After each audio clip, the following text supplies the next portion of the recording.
Hi there, and welcome to the Salted Pepper, where we cook for real life using real food and we keep it real simple. Today, I'm going to use the Ninja Foodi Hot Cold Blender to whip up a really quick blueberry glaze. This is a blueberry barbecue type of a glaze or a sauce, and we're going to do it right in the Ninja Foodi because I found that this blender will heat up everything, blend it all up, and it'll be ready to go in no time at all. Then I'm going to use this sauce in several different recipes that are coming up that are made in the Ninja Foodi, including a ham video that I will link to right up there. That's right, I used this blueberry glaze on a ham and it was delicious. All right, so the first thing we're gonna do is take the lid off of the Ninja Foodi. Now, if you have just gotten your Ninja Foodi or you are about to get your Ninja Foodi hot cold blender, please know that this lid is going to be super hard to get off when you first get it. I mean, I struggled with it on my video and it was kind of funny because I thought, if this is how it's gonna be all the time, oh my gosh, it's gonna be tough for me. But it isn't. After you get it off once or twice, it is super easy. And it just goes right on like this and then locks in to place. There's also a cap here that you can unscrew and lift up. This does not interrupt the blender cycle. So this is where you can add in ingredients without interrupting the cook or the blend cycle. So, all right, so let's take the lid off. Now, the other thing I've found from working with the Ninja Foodi blender is the best thing to do is to put in your liquid ingredients into the bottom. So we're going to use frozen blueberries. You could use fresh too, but these are just frozen that I got out of the freezer. And we're going to put those in, but don't put them in first. Put your liquid down in the bottom. Then I'm going to put the sugar. Then I'm going to put the blueberries. Otherwise, the blueberries can start to create a barrier, or any kind of thicker food, like even the sugar, could create a barrier right on the bottom, and it doesn't conduct heat as well. So if you have liquid ingredients like I do with the half of a cup of apple cider vinegar and then 2 teaspoons of lemon juice, put those in first when you're going to go under the cook mode. Now, if you're not going under cook, that's a different story, but we are going to cook this barbecue glaze, a blueberry barbecue glaze. All right, I have a half of a cup of brown sugar. Now, if you don't want to use any sugar or less sugar or a sugar substitute, you can go ahead and do that. But I'm not sure. I haven't tested the recipe, so I don't know how that's going to turn out. Usually all barbecue sauces have some sort of sugar in them. You could use white sugar. You could use the brown sugar. You could use a dark brown sugar. That will be fine. The next thing I'm going to put in are our spices. And what I have here is 1/8 of a teaspoon of chipotle powder. That's our spice. Now, if you want it a little bit spicier, you can always add an extra 1/8 of a teaspoon. But I'm starting out really with a small amount because chipotle can really pack a punch. So be careful when using it, or you could omit it altogether, or you could add in cayenne instead. That's up to you. And I have a half of a teaspoon of sea salt fine grind, and I have a 1/4 of a teaspoon of allspice and a 1/4 of a teaspoon of cinnamon. And those are our spices to go in. Then I have some more spices. I have 2 teaspoons of black pepper. That's just a fine grind black pepper, and 2 teaspoons of chili powder. And we're going to put those in. Now on top, I'm going to add in 2 cups of frozen blueberries. Now they've been sitting here, but they are still pretty frozen. So just put those in. And now we get our lid on. And we're going to turn the hot cold blender on. We're going to go to cook and high heat. So we're just going to let this heat up, let the sugar melt into the vinegar and lemon juice, and kind of let these blueberries reduce a little bit. Once that happens and it's nice and hot, I'm going to give it a couple of pulses, and we're going to be done. All right, so it's just been about 5 minutes that this has been heating up, and what I've heard is it kind of come up to a little bit of a simmer and then kind of quiet back down, and then it repeats that cycle. So what I'm going to do now, I'm actually seeing some boiling starting on the very top. So what I'm going to do is go in and sort of move it around a little bit. And you can go in through this little center thing, especially with this long, skinny spatula, and just sort of move it around a little bit. And you can see it's really reducing, the blueberries are reducing their liquid.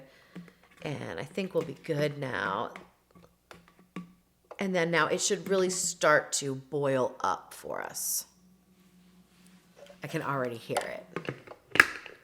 So we're gonna go another 5 minutes and then we'll see how hot those blueberries have become and if it's time to pulse. If not, we can go another 5 minutes. But really, this is not gonna take more than 15 minutes to do. All right, so it's just been a little bit over 10 minutes and it has been doing that same thing, but it still has not come to a complete boil. So I'm gonna take the center out here and go ahead and move it around. Now it is completely liquid, so it really should be starting to boil pretty soon. And that's what I wanna see. I just wanna get it to 1 little minute of boiling and then I will blend it up and we'll be done. Usually when you stir it around, you can hear it. I can hear it now, and I can actually see it now. And I can also see the steam building here. So let's see if we can bring that. That's one thing I like about the blender for certain things, and I don't like it for this reason, is that it cycles on and off. So that's why it's very difficult to make jam and preserves in the blender. I have been successful with that a couple of times, but not anything that I can put a recipe out with because it's been pretty much hit or miss. So that's one of the downsides. If I hit that I want it on high, I really want it on high the whole time. Don't cycle it on and off for me. I'll decide that. But it does. So anyway, we live with it. It's still a cool appliance and I use it all the time. So I just live with it. But now I want it to come to that boil, you know. And if it was a thin liquid, you know, like a broth for a soup or something, it boils so fast. So it really is quick for thin liquids. It's just when we get into the thicker, syrupy kinds of liquids that it just struggles just a little bit to boil. But usually it will happen.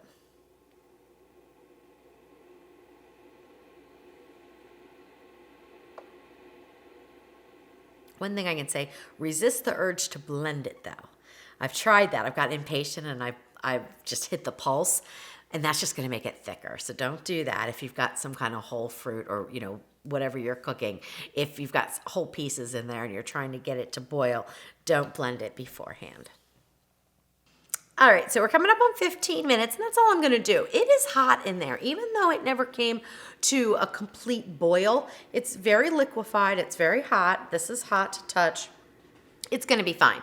So I'm not gonna worry about that. I'm gonna go ahead and pulse.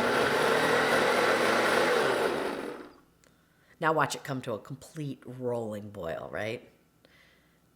It might, who knows? Maybe I'm wrong. I just know other times when I've pushed the pulse button, it didn't boil after that, so. I think I'm gonna go on the smoothie. I'm still seeing some whole blueberries. And of course my blueberries are really frozen too. So fresh would act a little bit different. And I don't mind having some pieces of the blueberry, but I don't want like big chunks, not for this anyway. Hit the cook cycle to cancel it out, and then just hit smoothie.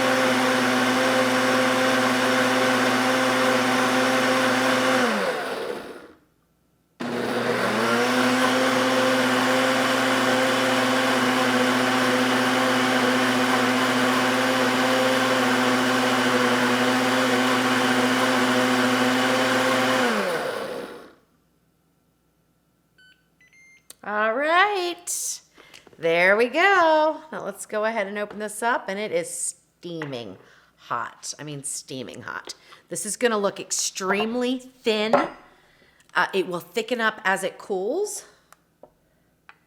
And it actually doesn't even look that thin, but it will actually thicken up more than that. All right.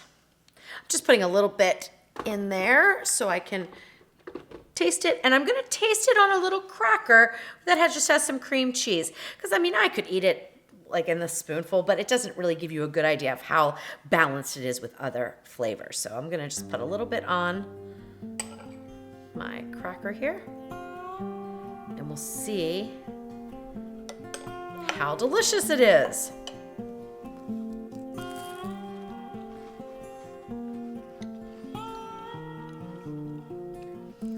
Wow, that is good. Oh, wow. Oh my gosh. That is so delicious. It's spicy. So if you don't like any spice, don't add in that chipotle.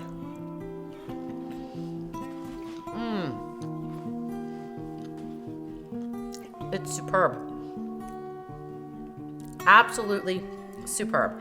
Now this will definitely thicken up. So if you can see the viscosity of it now, it will probably become 2 times thicker than that. Now, if you wanted to turn this in to a jelly, be delicious. You could either, you can do 1 or 2 things. You could put in some fruit pectin, bring it to a boil, maybe in the blender, maybe in the Ninja Foodi pot, maybe on the stove, however you want to do it. Or you could put in some cornstarch, blend it up, and then boil it. It does have to boil. Cornstarch needs to boil to activate, so you would need to bring it up to a boil, but I think you could do that. I would try it in the blender, but if not, definitely on the stovetop, and then you would end up with a much thicker sauce. But to gel it, you would need to use pectin probably. But that might be something I try, because on that cracker, this was delicious. So this is a really quick and easy, fresh blueberry glaze or barbecue sauce. It would be great on chicken, be fantastic on brisket. Like I said, I'm gonna use it on ham. For those of you that don't want a super sweet ham glaze, I'm gonna use it to make my 6th ham. So if you wanna see how to make a ham in the Ninja Foodi, you could definitely do that by watching that video right over there.